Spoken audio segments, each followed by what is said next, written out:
You're watching WMAR 2 News. The city state's attorney's office is pushed to vacate Adnan Syed's sentence. We spoke with Dr. Jeff Kukuka, a psychology professor at Towson, who specializes in the study of wrongful convictions. Listen.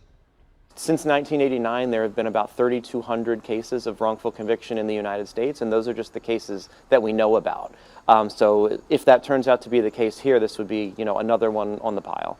Well, Syed was convicted of murdering Hae Min Lee, his high school girlfriend, back in 1999. He was sentenced to life in prison, and his case was the center of the 2014 podcast Serial. Current day prosecutors say there were at least 2 errors with the case. One is a possible suspect wasn't even given Syed's defense team. Apparently, it was never disclosed to the defense that there was not only an alternative suspect, but an alternative suspect who had a motive and who had made pretty explicit threats against the victim.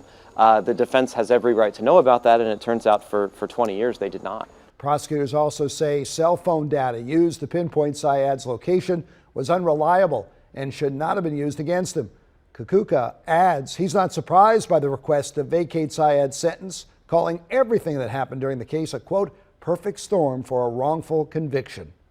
The factors that led to Mr. Syed's conviction are factors that we see a lot: prosecutorial misconduct, unreliable eyewitness testimony, forensic science mistakes. These are common factors in the wrongful convictions that we know about, and likely a lot of the ones that we haven't discovered yet. Well, there's no date at this time for when the motion to vacate Syed's sentence will be heard before a judge.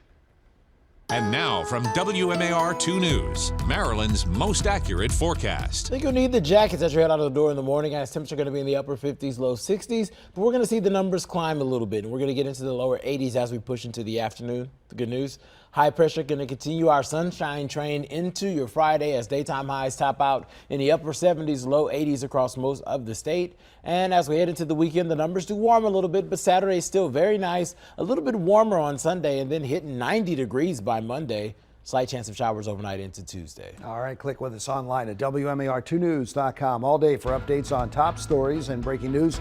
Also for news and weather while you're on the go, just download the WMAR 2 News app in the App Store.